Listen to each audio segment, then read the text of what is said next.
আমন্ত্রণ এসটিভি প্রবাস সংবাদের সঙ্গে আছে আমি আলফিডোনা। শুরুতেই শিরোনাম। কোটা আন্দোলনে শিক্ষার্থীদের ওপর সহিংস হামলায় জাতিসংঘের উদ্বেগ প্রকাশ, বাংলাদেশ সরকারের প্রতি বিক্ষোভকারীদের রক্ষার আহ্বান। তীব্র গরমে দিনের বেলায় কর্মীদের বাইরে কাজ না করার নির্দেশ গ্রিস সরকারের, আরেক দফা তাপপ্রবাহের আভাস দিল আবহাওয়া অফিস। কিরগিজস্তানে এক প্রবাসীর মৃত্যু, বাংলাদেশের দূতাবাস না থাকায় 1.5 মাসেও দেশে ফেরেনি মরদেহ, স্বজনদের ক্ষোভ প্রকাশ।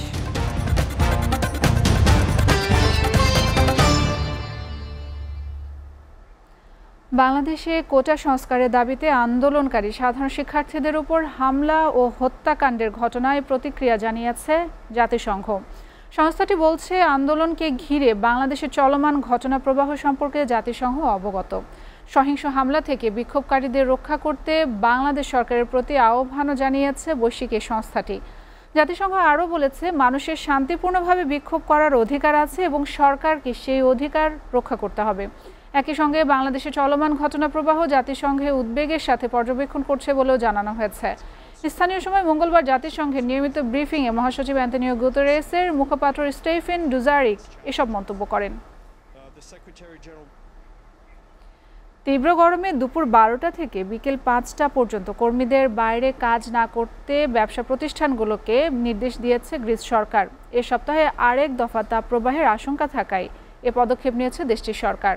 গ্রিক শ্রম মন্ত্রণালয় জানিয়েছে, দুপুর 12টা থেকে বিকেল 5টা পর্যন্ত যেসব পেশার লোকদের ঘরের বাইরে কাজ করা বন্ধ থাকবে তাদের মধ্যে builders, food delivery riders, courier ও জাহাজ শ্রমিক অন্যতম। আগামী 19 জুলাই পর্যন্ত দক্ষিণ পূর্ব ইউরোপীয় দেশটির কিছু অংশে তাপমাত্রার পারদ 42 থেকে 43 ডিগ্রি সেলসিয়াসে পৌঁছাতে পারে বলে আশঙ্কা করা হচ্ছে। গত জুন মাস থেকে বারবার তীব্র গরমের মুখোমুখি হচ্ছে গ্রিস। এতে দৈনন্দিন জীবনযাত্রা যেমন ব্যাহত হয়েছে, তেমনি ছড়িয়ে পড়েছে শত শত দাবানল। আবহাওয়াবিদরা বলছেন, জুলাই মাস শেষ হওয়ার আগে তাপমাত্রা খুব একটা কমবে না। গ্রিসে প্রচণ্ড গরমে গত মাসে জনপ্রিয় ব্রিটিশ টেলিভিশন উপস্থাপক মাইকেল মোসলেই সহ অন্তত 6 পর্যটক মারা গেছেন।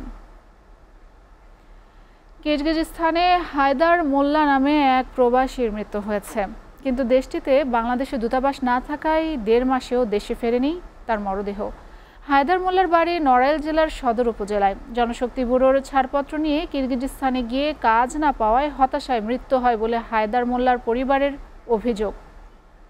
জানা গেছে, চলতি বছরে 24 এপ্রিল মাসে ট্রাভেল এজেন্সি ও দালালরা কৌশলে জনশক্তি ব্যুরোর ছাড়পত্র সেলফ দেখিয়ে কিরগিজস্তানে পাঠায় হায়দারকে। সেখানে গিয়ে কাজ না পাওয়ায় মানসিক দুশ্চিন্তায় দিন কাটাচ্ছিলেন হায়দার। এক পর্যায়ে অসুস্থ হয়ে পড়েন হায়দার।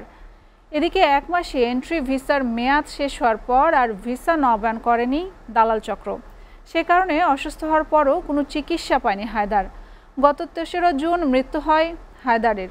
হায়দারের মরদেহ সে দেশের 8 নম্বর সরকারি হাসপাতালে মর্গে রাখা হয়েছে।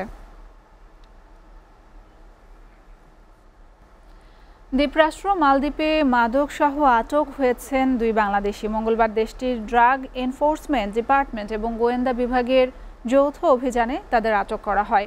আটক 2 বাংলাদেশের মধ্যে একজনের বয়স 22 বছর ও আরেকজনের বয়স 33 বছর, তবে তাদের নাম ও বিস্তারিত পরিচয় প্রকাশ করা হয়নি। স্থানীয় গণমাধ্যমের বরাতে পুলিশ জানিয়েছে, একটি অ্যাপার্টমেন্টে মাদক বিক্রি হচ্ছে এমন সন্দেহের ভিত্তিতে একটি অ্যাপার্টমেন্টে তল্লাশি চালানো হয়। তল্লাশির সময় 278টি রাবারের প্যাকেটে মোড়ানো মাদক জব্দ করা হয়। পুলিশ জানিয়েছে, ফৌজদারি আদালত তাদের দুজনকে 15 দিনের জন্য পুলিশ হেফাজতে পাঠিয়েছেন। মামলাটি মাদকদ্রব্য নিয়ন্ত্রণ অধিদপ্তরের তদন্তাধীন রয়েছে। প্রতি বছর মাদক সংক্রান্ত মামলায় কয়েক ডজন সন্দেহভাজনকে গ্রেফতার করা হয়।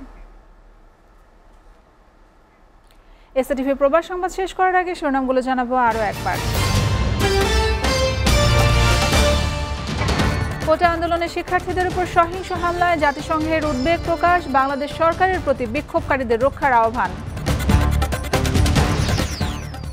তীব্র গরমে দিনের বেলায় কর্মীদের বাইরে কাজ না করার নির্দেশ গ্রিস সরকারের, আরেক দফা তাপপ্রবাহের আভাস দিল আবহাওয়া অফিস।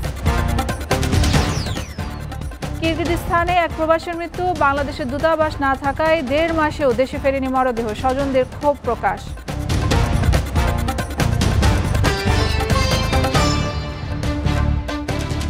এই ছিল এসএটিভি প্রবাস সংবাদ। এসএটিভির সবশেষ সংবাদ জানতে ভিজিট করুন www.sctv.tv। ধন্যবাদ এতক্ষণ সঙ্গে থাকার জন্য।